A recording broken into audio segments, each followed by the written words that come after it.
Hello dear friends, नमस्कार। आप कैसे हैं? उम्मीद करते हैं कि आप सभी लोग अच्छे होंगे। चलिए, आज आप लोग के सामने हम प्रस्तुत करने जा रहे हैं जो बिहार बोर्ड का जो हम लोग चैप्टर पढ़े थे पिछले वीडियो में, पोएट्री सेक्शन का थिनर दैन ए क्रिसेंट, यानी कि राधा और कृष्ण के बारे में जो हम लोगों ने कविता को पढ़ा था। आज हम इसमें जो भी क्वेश्चंस है उसको हम डिस्कस करेंगे। ये स्पेशली हम क्वेश्चन डिस्कस करने के लिए ये वीडियो बनाए हैं। तो चलिए देखते हैं एक एक करके क्वेश्चन को। देखिए, यहाँ जो लिखा है पहला क्वेश्चन कि why is Radhika crying, Radhika क्यों रो रही है। इस कविता में राधा को यहाँ राधिका के रूप में प्रस्तुत किया गया है, यानी कि राधा या राधिका क्यों रो रही है। तो जैसा कि आपको बताया गया इस कविता में कि राधिका मतलब राधा का रोने का कारण यही था क्योंकि कृष्ण भगवान बहुत दिनों से राधा से मिले नहीं थे, उनके पास समय नहीं था मिलने का। देखिए यहाँ पे लिखा हुआ है कि the Lord has had no occasion, एक minute, occasion to meet Radha for some time, यानी कि कृष्ण के पास समय नहीं था राधा के से मिलने के लिए, जिसके कारण राधा उदास थी, रो रही थी। तो क्वेश्चन यही कह रहा है कि वो क्यों रो रही है ना। तो आप इसको लिख सकते हैं कि राधा इज़ क्राइंग बिकॉज, और उसके बाद यहाँ जोड़ सकते हैं कि Lord Krishna has not met her for some times. आप अपनी भाषा में आंसर दीजिए तो कोई दिक्कत नहीं है, या आप बिकॉज लिख करके ये भी लिख सकते हैं कि the Lord has had no occasion to meet Radha for some times. तो ये किताब का भाषा हो गया, बट आप अपने भाषा में भी लिख सकते हैं। चलिए देखते हैं हम इस सब का, आपको क्वेश्चन का आंसर हम लिख करके प्रस्तुत कर रहे हैं। देखिए ऑलरेडी हम क्वेश्चन का जवाब लिखे हुए हैं, ठीक है। तो हम इसको भी समझा देंगे, आप समझ सकते हैं, सारा क्वेश्चन आप लिख सकते हैं।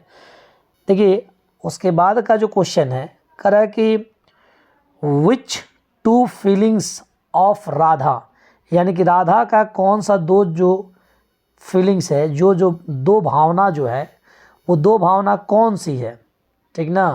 राधा की जो दो भावना है वो कौन सी दो भावना है, जिस भावना का जिक्र कौन करता है, हर फ्रेंड, उसकी सहेली करती है।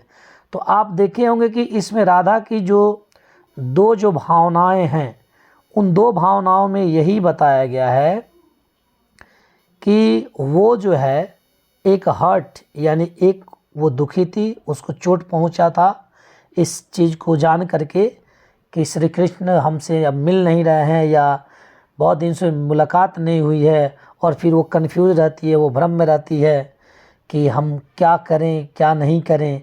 तो यही जो दो जो भावनाएं हैं जिसका जिक्र उसकी सहेली यानी राधा की सहेली चैप्टर में करती हैं, ठीक है। तो देखिए यहाँ पे हम लिख चुके हैं, आपको समझा देना है, आप लिख सकते हैं। देखिए दिज टू, देखिए पहले इसको लिखिएगा, यानी कि जो दो भावनाएं हैं हॉट एंड कन्फ्यूज़न, ठीक है। तब यहाँ जोड़ दीजिएगा hot and confusion, these two feelings, यानी ये दो भावनाएं of Radha have been referred to by her friend, यानी ये दो भावनाओं का जिक्र राधा के अपने दोस्त के द्वारा बताया जाता है, ठीक है ना। इस दो का जिक्र किया गया है, ठीक है। तीसरा क्वेश्चन देखिए आप, तीसरा क्वेश्चन लिखा हुआ है कि to whom does the friend make a report, यानी राधा की जो दोस्त है वो जो रिपोर्ट पहुंचाती है, जो संदेश पहुंचाती है, क्या संदेश पहुंचाती है कि राधा दिन पर दिन दुबली होती जा रही है। तो ये संदेश टू होम, किसके पास पहुंचाती है, ठीक है ना। देखिए यहाँ पे क्वेश्चन थर्ड वही लिखा हुआ है जो हम ऑलरेडी लिख चुके हैं, ठीक है। देखिए to whom does the friend make a report, यानी कि वो रिपोर्ट जो है राधा के बारे में कौन पहुंचाता है कि राधा दिन पर दिन दुबली हो रही है, कौन पहुंचाता है, उसकी सहेली। और टू होम, किसके पास पहुंचाती है, तो श्री कृष्ण के पास। तो आप आराम से ऐसे लिख सकते हैं इसका जवाब कि द फ्रेंड मेक्स, क्योंकि ये देखिए ये whom डज से ये इंट्रोगेटिव में प्रश्न है, तो आप जवाब देंगे तो असर्टिव सेंटेंस में लिखेंगे तो द फ्रेंड को सब्जेक्ट मानेंगे आप, और यहाँ डज हटेगा तो ये मेक का पांचवा रूप होगा, यानी थर्ड वर्ब का पांचवा रूप होगा, मेक्स ए रिपोर्ट, यानी कि the friend makes a report किसके पास, टू लॉर्ड कृष्णा, यानी कृष्ण के पास ये रिपोर्ट पहुंचाया जाता है। ठीक है, तो जो मित्र है राधा की वो श्री कृष्ण के पास रिपोर्ट पहुंचाती है। चौथा क्वेश्चन देखिए, चौथा क्वेश्चन लिखा है कि what do Radha's friends, Radha की जो दोस्तें हैं वो क्या बिलीव इन, क्या चीज़ में विश्वास करती हैं।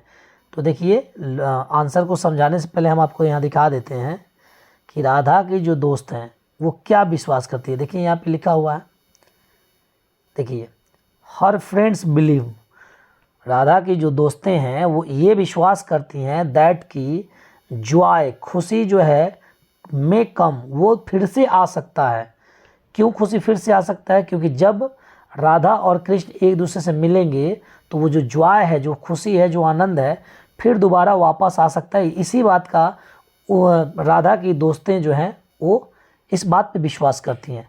तो आप लिख सकते हैं, देखिए हमने यहाँ लिखा हुआ है कि राधाज फ्रेंड्स बिलीव दैट, देखिए राधाज फ्रेंड बिलीव दैट, या राधा की दोस्त ये विश्वास करती हैं दैट की जॉय, खुशी में ओ सॉरी यहाँ मेक नहीं में होना चाहिए, ठीक ना, में कम अगेन, यानी कि खुशी जो है, जॉय जो है वो फिर से आ सकता है, एंड बोथ, और वे बोथ मतलब दोनों, में मीट अगेन, और वो दोनों दोबारा से मिल भी सकते हैं। ठीक है, जब दोबारा मिलेंगे राधा और कृष्ण तब फिर से वो खुशी का वक्त वापस आएगा, ऐसा विश्वास राधा के दोस्तों के पास है। ठीक है, चलिए अब देखिए लास्ट जो क्वेश्चन है, लास्ट क्वेश्चन जरा हम चाहते हैं कि आप हमें कमेंट्स में इसका आंसर दें।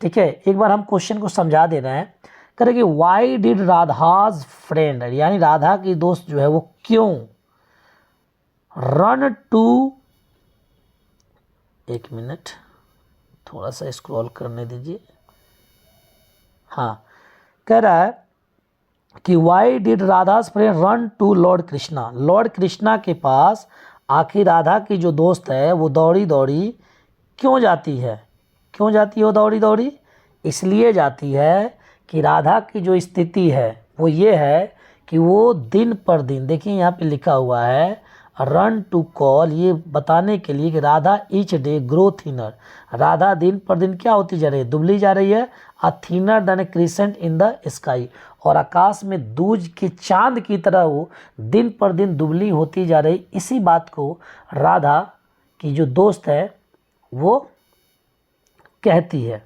ठीक है, और ये रिपोर्ट जो है वो कृष्ण के पास पहुंचाती है, इसीलिए वो कृष्ण के पास दौड़े दौड़े जाती है, ये बताने के लिए।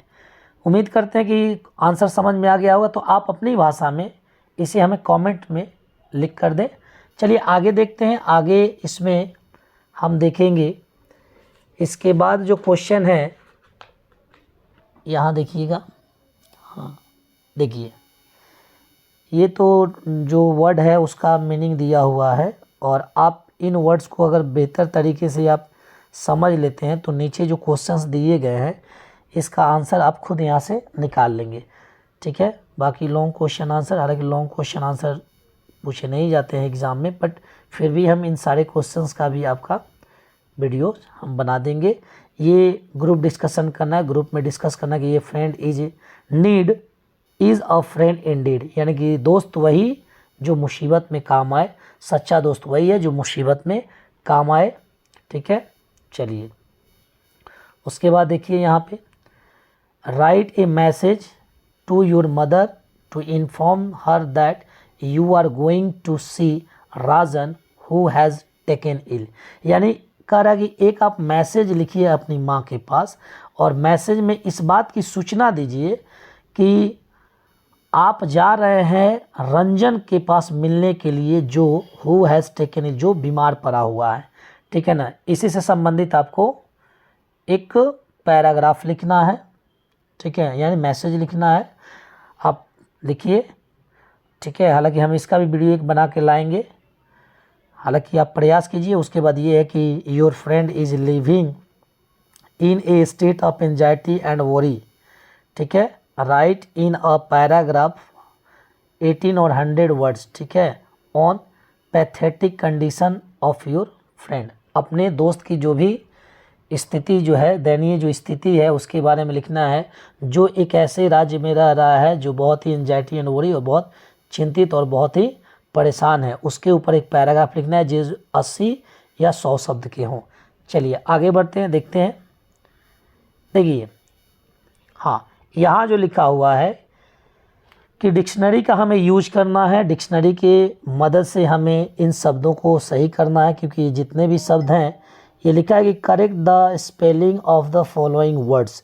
ये जितने भी वर्ड्स आप देख रहे हैं वो इनकरेक्ट हैं, गलत वर्ड हैं, आपको सही बनाने हैं, ठीक है। जैसे पहला वर्ड देखिए कार्ब, ठीक है, तो कार्ब CARVE, कार्ब, ठीक है। ब्रूड्स BRR, यानी कि देखिए इसमें आप यहाँ पे देख सकते हैं यही वर्ड है, curb, brood, confused, vanish, cease. ये 5 वर्ड हैं जो यहाँ पे दिए गए हैं, इसी को कन्फ्यूज करके यहाँ लिखा हुआ है। देखिए ये सारे word carb, one minute, carb, breeds, confuse, vanish और सीज, और एक ये थीनर, तो थीनर में क्या होगा, डबल एन होगा, THINNER, ठीक है। तो 5 वर्ड तो आपके इसी पेज में ऊपर दिए हुए हैं, ठीक ना, आप यहाँ देख सकते हैं, और एक थीनर में डबल एन होगा। जैसे देखिए यही 5 वर्ड यहाँ दिया हुआ है, सीज, वैनिश, कन्फ्यूज, ब्रूड, ये सब, ठीक है। उम्मीद करते हैं कि आपको समझ में आ गया होगा। चलिए नेक्स्ट पेज की ओर बढ़ते हैं।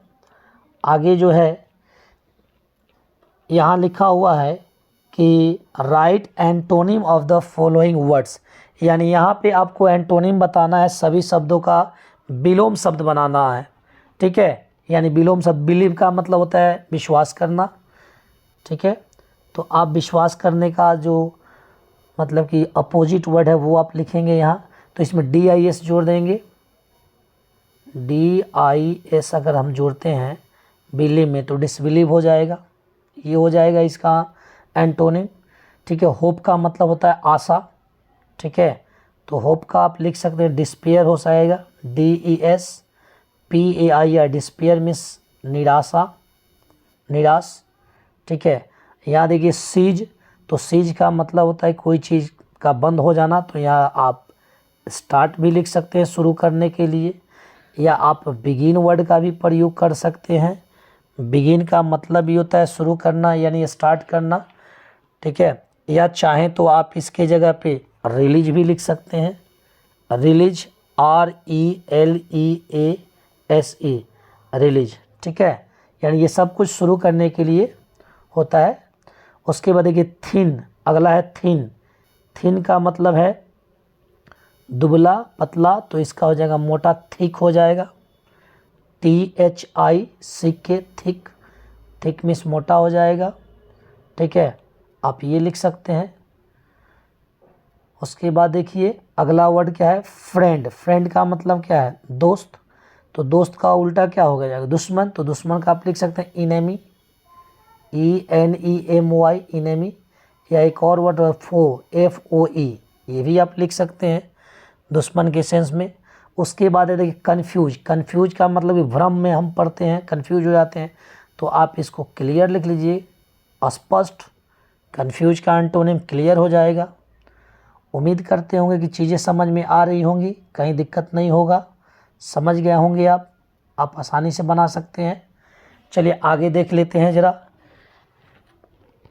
इसके बाद क्या है। देखिए इसके आगे जो लिखा हुआ है वो क्या है, वो ग्रामर सेक्शन से कुछ क्वेश्चन से। देखिए लिखा है कि व्हेन ईच इज यूज्ड, यानी जब भी ईच का प्रयोग हम करते हैं ना, किया जाता है ना, a singular noun it always takes a singular verb, जब भी इच का प्रयोग अगर किसी सिंगुलर नाउन से पहले किया जाए तो इसके साथ वर्ब भी क्या होगा, सिंगुलर होगा। ठीक है, जैसे यहाँ देखिए एग्जाम्पल देखिए, इच बॉय, इच बॉय, यहाँ देखिए बॉय सिंगुलर है तो यहाँ देखिए सिंगुलर वर्ब है हैज। ठीक है ना, हालांकि ये कोई ज़रूरी नहीं है कि इच के साथ हमेशा सिंगुलर नाउन ही आता है। अगर मान लीजिए हम ऐसे लिखते हैं कि ईच ऑफ द, तब यहाँ बॉय नहीं हम बॉयज़ करेंगे, ईच ऑफ द बॉयज़। तो देखिए यहाँ तो प्लुरल हो गया, तो ये ज़रूरी नहीं कि हमेशा ईच के साथ सिंगुलर नाउन ही आता है, इसके साथ प्लुरल नाउन भी आ सकता है, प्लुरल प्रोनाउन भी आ सकता है। हाँ, लेकिन हाँ किसी भी कंडीशन में इसके साथ वर्ब जो होगा वो सिंगुलर होगा, चाहे नाउन सिंगुलर आए चाहे नाउन प्लुरल आए। अगर हम इसको ईच बॉय की जगह ऐसे भी लिखते ना कि each of the boys in this class, तब भी हैज ही लिखते हैं हम। ठीक है, क्योंकि ईच का मतलब ही होता है प्रत्येक। तो इसमें क्या करना है, सिंगुलर नाउन के साथ सिंगुलर वर्ब का प्रयोग करना है। इसी से रिलेटेड आपका यहाँ पे एग्जांपल दिया हुआ है कि each girl is in this school has a bicycle, यानी कि इस विद्यालय में जो भी प्रत्येक लड़कियाँ हैं उन प्रत्येक लड़कियों के पास क्या है, एक एक साइकिल है। या ईच लेबरर गेट्स ए मिल, हर यानी प्रत्येक लेबरर को, हर प्रत्येक मजदूर को गेट्स ए मिल माने भोजन दिया जाता है, मिलता है। यहाँ each students has got a new book, यानी प्रत्येक विद्यार्थी के पास एक नई पुस्तकें हैं। Each student goes to the library, प्रत्येक विद्यार्थी लाइब्रेरी जाते हैं। ठीक है, तो देखिए सब में यहाँ हैज है, यहाँ हैज है, कहीं पे हैव नहीं लिखा हुआ है, यानी कहीं प्लुरल वर्ब नहीं है, सिंगुलर है, यहाँ गेट्स है। देखिए सिंगुलर वर्ब प्लुरल वर्ब अगर जिनको नहीं मालूम हो, हम एक आसान आपका ट्रिक बता रहे हैं, आप उसको हमेशा फॉलो कीजिएगा। जब भी कोई सिंगुलर वर्ब होता है ना, तो सिंगुलर वर्ब के अंत में क्या होता है, एस होता है। एस का मतलब वर्ब सिंगुलर है, तो जिस वर्ब के अंत में अगर एस है तो समझ लीजिए कि वो सिंगुलर वर्ब है, जिसमें एस नहीं है वो प्लुरल वर्ब है। जैसे देखिए आप इज लिखते हैं तो इज के अंत में क्या है, एस है, लेकिन वही आप आर लिखते हैं ए आर ई, तो इसमें एस नहीं है, यानी कि प्लुरल वर्ब है और ये इज सिंगुलर वर्ब है। जैसे आप लिखते हैं हैज, तो देखिए हैज में एस है तो सिंगुलर वर्ब है, लेकिन जब आप हैव लिखते हैं तो यहाँ एस नहीं है, प्लुरल वर्ब है। फिर उसी तरह जैसे आप लिखते हैं वाज, जब आप वाज लिखते हैं, वाज लिखते हैं तो वाज के अंत में क्या है, एस है। और जब आप वेयर लिखते हैं तो देखिए आर, हालांकि वेयर इसका सही उच्चारण वेयर नहीं वर पढ़ा जाता है, ठीक ना।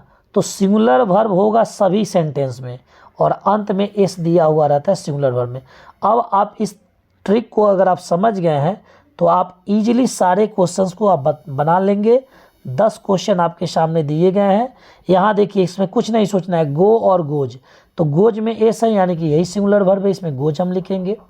ठीक है, यहाँ देखिए हैज में एस है तो ये हो जाएगा, इसमें ओन्स में एस है हैज।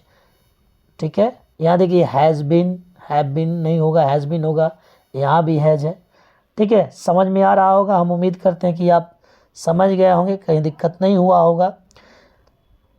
आगे देखते हैं, यहाँ देखिए इसके बाद क्या है, इज है।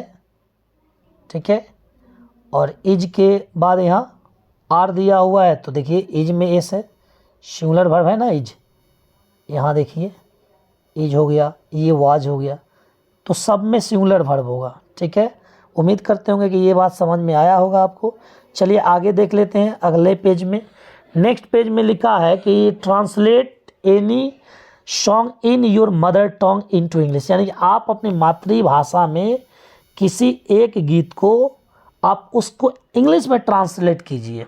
ये क्वेश्चन दिया हुआ है, आप इसको करेंगे तो कर लीजिए, वरना हम एक मातृभाषा में गीत को भी हम गा करके ट्रांसलेट करके भी हम आपको दिखाएंगे। ठीक है, चलिए आगे बढ़ते हैं। अब यहाँ पे लिखेगा find out for your self, आप खुद से ये पता कीजिए वन मोर पोएम, यानी ये जो कविता अभी आप पढ़े हैं ना, विद्यापति जी जो कविता लिखे हैं, इस कविता इसी से मतलब कि आप भी एक अन्य कोई कविता आप विद्यापति जी का ही आप ढूंढिए, सर्च कीजिए और उस कविता को आप क्लास में यानी कि उसको डिस्कस कीजिए। ठीक है, ये जो कविता आप पढ़े हैं राधा कृष्ण के अलावा और कोई कविता आप विद्यापति का ही प्रयास कीजिए ढूंढने का और उनकी कविताओं को रिसाइट यानी कि वर्णन कीजिए, सुनाइए अपने क्लास में। ठीक है, चलिए आगे बढ़ते हैं। देखिए अगला लिखा है ट्रांसलेट इनटू इंग्लिश। ठीक है, इसको ट्रांसलेट करना है। देखिए पहले समझा दें, ये जितने सेंटेंस दिए हुए हैं ये सभी के सभी आपके प्रेजेंट परफेक्ट पर आधारित हैं। ये प्रेजेंट परफेक्ट टेंस में दिया हुआ है। प्रेजेंट परफेक्ट का स्ट्रक्चर होता है सब्जेक्ट प्लस हैज़ हैव, उसके बाद मेन वर्ब का थर्ड फॉर्म और उसके बाद हम ऑब्जेक्ट लिखते हैं। ठीक है, उम्मीद करते हैं कि ये आपको समझ में आया होगा। तो देखिए पहला है कि मैं तुम्हें सूचना देने आया हूँ। ठीक है, तो सब्जेक्ट इसमें हो गया मैं, आई के साथ हम लिखेंगे हैव, और आया हूँ तो आया हूँ यानी कि कम का तीसरा रूप कम ही होता है, थर्ड फॉर्म, सेकेंड फॉर्म केम होता है। तो आई हैव कम, अब क्या करने आया हूँ, तो तुम्हें सूचना देने, तो to inform you, to inform you. ठीक है, I have come to inform you, I have come to inform you. ठीक है, उसी तरह देखिए सेकेंड सेंटेंस बनाइए, मैं तुम्हें यह पुस्तक देने आया हूँ, मैं तुम्हें यह पुस्तक देने आया हूँ, तो वैसे ही बनेगा I have come, I have come to, देने तो गिव यू, यहाँ सूचना देना था तो इन्फॉर्म लिखे ना था टू के बाद, यहाँ देने आया है तो टू गिव यू, आप क्या देने आया हो, यह पुस्तक, तो दिस बुक, यहाँ लिख देंगे I have come to give you this book, give you this book. ठीक है, सारा एक ही टेंस पे बनेगा, सब प्रेजेंट परफेक्ट टेंस का है। आगे बढ़ते हैं, अगला है कि मैं नाश्ता कर चुका हूँ। ठीक है, तो आई हैव टेकन, नाश्ता का हो जाएगा breakfast, I have taken break, oh sorry थोड़ा सा रुकिएगा, आई हैव